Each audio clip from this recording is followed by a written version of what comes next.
पुढची बातमी मराठवाड्यातूनच आहे।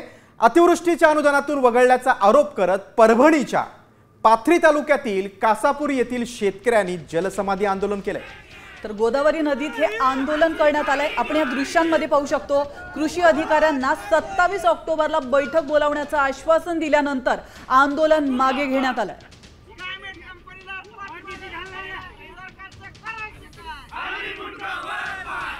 जलसमाधी आंदोलनाच्या प्रमुख मागण्या सप्टेंबर महिन्यात 26 व 27 तारखेला अतिवृष्टीपेक्षा मोठा पाऊस झाला, पण संबंधित स्कायमॅट कंपनीने त्या पावसाची नोंद फक्त 30 ते 40 मिलीमीटर दाखवली।